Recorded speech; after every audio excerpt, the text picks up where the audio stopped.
today we're going to be working in my side yard next to my garage. I showed this space in my April garden tour as the work in progress or the not yet done space. I am hoping to create something like a secret garden, wildflower meadow type of experience, so that as you walk through the gate from the front yard into the backyard, you sort of experience walking through all these beautiful tall plants, and then the secret is revealed of them. Okay, here is where the pathway ends. The goal is to continue it through this space and bring the pathway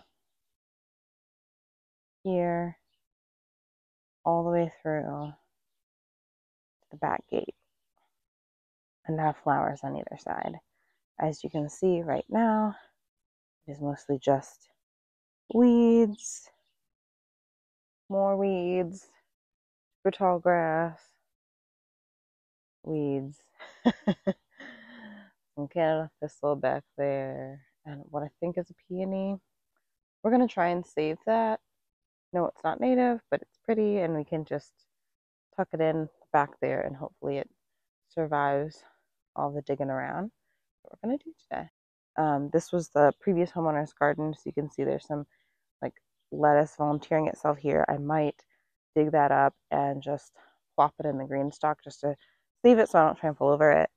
And then there's some tree seedlings in the fence, which I don't love. If I get the chance, I'm probably going to chop those down as well. And then this area is what we seeded for our first little meadow section. I don't know if you can tell, I've got some things starting to sprout here. Now, whether this is the seeds I planted or weed seeds is yet to be seen, but there is some stuff growing in here. So that is that section. I just laid down cardboard, grass clippings, mulch, and then put soil on top.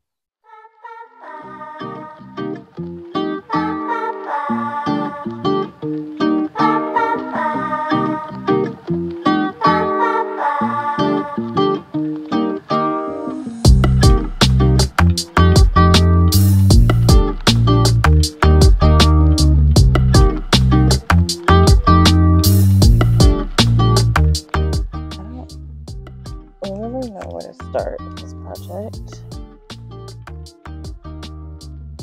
except that I know that thistle is invasive, so that's definitely gotta go.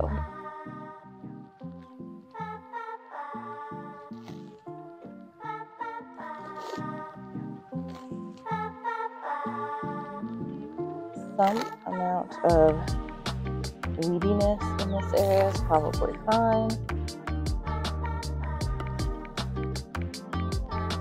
The goal is really that as we put the native plants in, they'll out-compete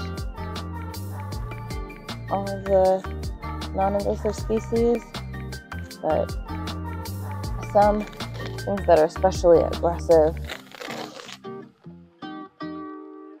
you might have to take them out just to give a new plant a chance at success.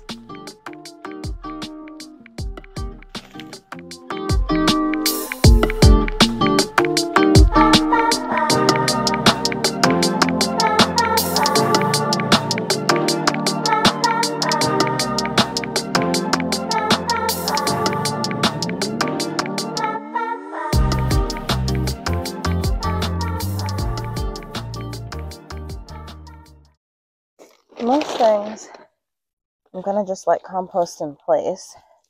I'm just going to pull them and let them compost, but for especially aggressive and invasive weeds like this Canada thistle, I'm actually just going to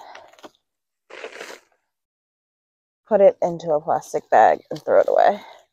I don't want it to have a chance at reseeding itself.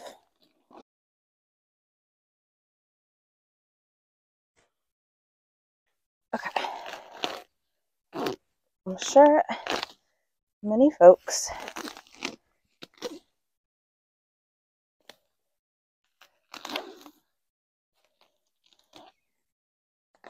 already know from the past gardening experience, or something someone has told them, you should probably not plant mint species directly into your garden, because they will reseed themselves and become a weed. I'm not especially upset about this, but I might take out some of it as I come across it, just because it's not what I want to be in this section of the garden.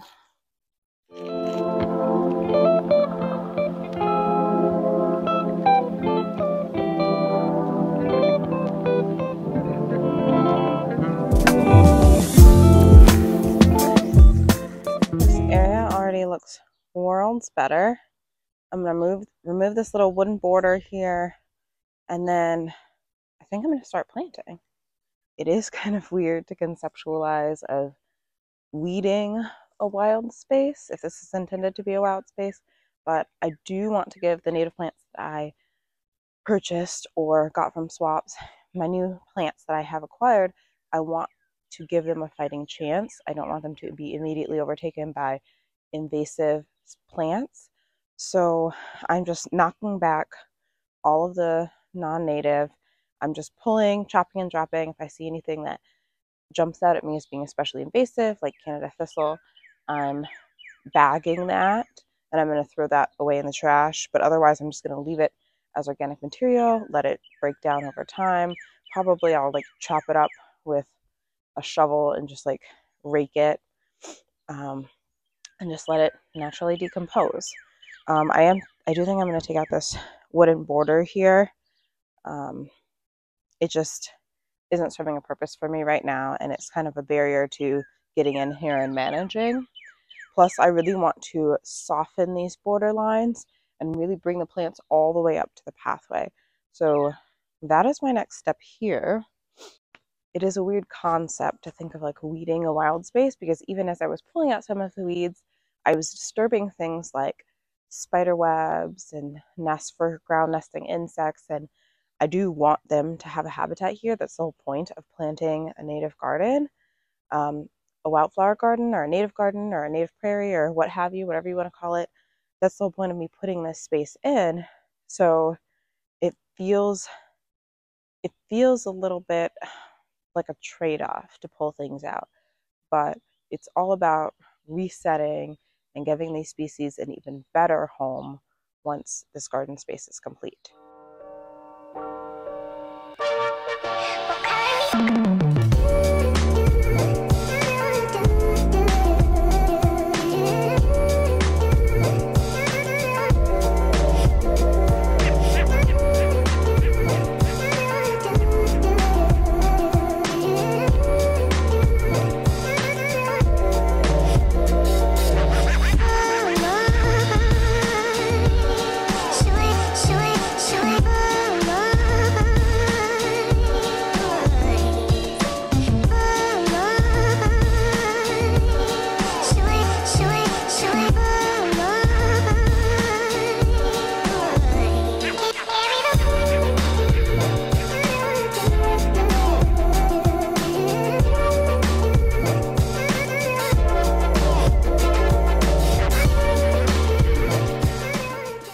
All right, so as a general rule, you don't actually need to fertilize or add compost or any type of amendments to the soil for native plants. I'm doing this for one of two reasons. One, I want to make sure my plantings look intentional so they don't accidentally get mowed down. And two, I'm hoping that this will suppress some amount of weeds until we get our chip drop mulch. And just provide some general health and nutrition for the soil.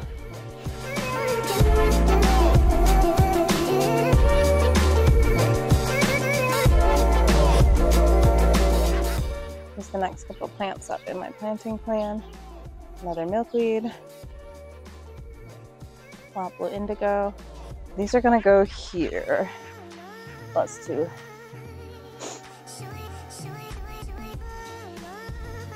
one of the blue indigo here,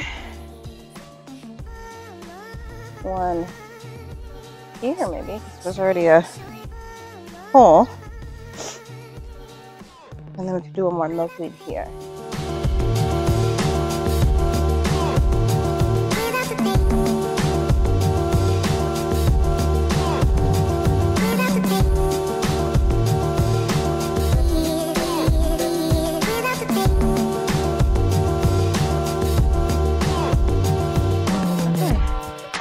That's it for today.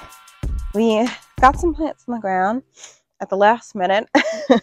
I had a stroke of inspiration and decided to grab this decorative border fence just as a temporary solution until the plants start to fill out and bush out and we get the mulch and it's more obvious where the garden is and where the walkway begins, just so that things don't get trampled. But I think it looks super cute. And I am legitimately so excited to see these plants grow and fill out. And I hope that this is the beginning of such a beautiful native wildflower garden.